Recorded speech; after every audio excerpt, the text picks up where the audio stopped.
years ago, I attended a preaching conference down in Atlanta. And at the end of the week, on my way home, I had to change planes in Charlotte, North Carolina. And since there was a little time before the flight to Pittsburgh departed, I decided to stop in the restroom. And as I walked in there, the strangest thing was going on. Someone was singing. Now, I don't know how it is with women in the ladies' room, but if you've ever noticed when one woman gets up to go, a whole group goes along with them. Maybe that's so that they can have a sing-along in there. I don't know. But I do know that when you walk into a men's room and someone's singing, that's not usually a good sign. And what was even more weird was what the person was singing. They were singing, "Row, row, row your boat gently down the stream. Merrily, merrily, merrily, merrily, life is but a dream." And then, what was even more weird was that that person kept repeating that song over and over again. They'd finish one verse of it, and then maybe there'd be a 5-second pause, and then they'd start right up again. "Row, row, row your boat." Well, as I heard that singing, I kept looking around trying to figure out who was doing it, because there were maybe 10 or 20 fellows in the men's room at that time, but even though the singing kept right on going, I couldn't figure out who was doing it. Finally, I walked over to the sinks to wash my hands, and like in many public restrooms, the sinks are automated with a motion sensor so that as soon as you put your hands in there, it knows to turn the water on without you having to touch any faucets, any handles. Well, it was then that I discovered that that sink was not only automated to turn on the water, but it was also automated to start singing "Row, row your boat." You see, apparently, health experts believe that many people don't spend enough time washing their hands. Apparently, a lot of people put just a few drops of water on their hands, immediately reach for the paper towels, and rush out the door. But health experts say that we've got to spend more time with water and soap on our hands if we really want to get rid of the germs. And one way, they say, we can make sure we do that is by singing, "Row, row, row your boat."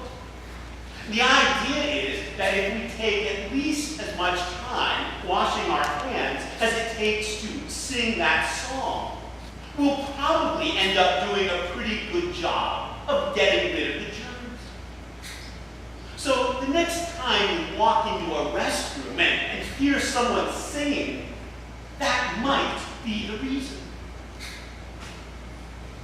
Here in this story that we just listened to from the Gospel of Mark, the religious group known as the Pharisees had gotten themselves into quite an uproar over the fact that Jesus' disciples were not washing their hands. Now, you need to understand that the Pharisees were not concerned about germs, because the idea that germs even existed wouldn't come along until centuries later. No, the Pharisees looked at hand washing as a kind of religious ritual. It was a way of symbolically saying, "God, there is a lot of uncleanness, a lot of dirt, a lot of sin in the world. And so, God, we look to you to cleanse us, to wash us, to make us pure." And really, when you think about it, that's not such a bad religious ritual to have. You see, across the years, all too often, the Pharisees have been made out to be the bad guys. In Sunday school classes and in Bible study meetings, all too often, Pharisees Pharisees had been made out to be a bunch of religious hypocrites who just followed a bunch of legalistic rules and who really didn't care about other people. But that's not the truth about who the Pharisees were. No, within the Jewish faith, the Pharisees were a group that formed shortly before the time of Jesus. And their main goal was to help the people live their faith out in their daily lives. You see, the way the Pharisees looked at things, most of the Jews in their day knew the Ten Commandments. They knew what the Bible had to say. But where the problem came in was that many people seemed to have a difficult time putting their faith into action. So, for instance, when it came to the commandment about the Sabbath, when it came to the commandment about observing a day of rest each week, the Pharisees came up with extremely detailed guidelines about what kinds of things were permitted to be done on the Sabbath and what kinds of things were not permitted to be done. They very carefully defined what kinds of activities were allowed and what kinds of activities were not allowed, even to the point of defining how many steps a person was allowed to walk on the Sabbath.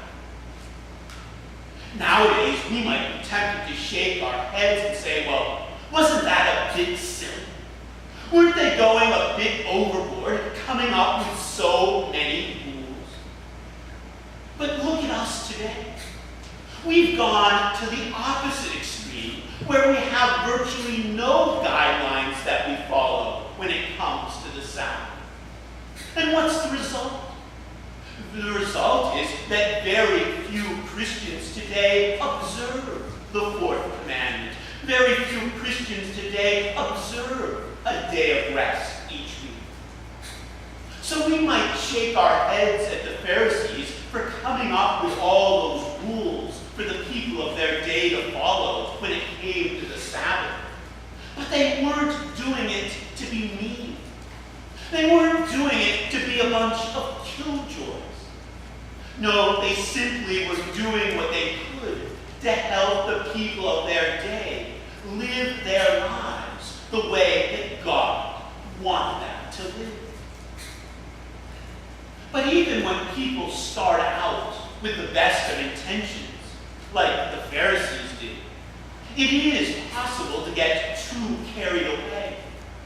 And that's what happened when it came to this hand washing. Because some of the Pharisees were starting to say, since we wash our hands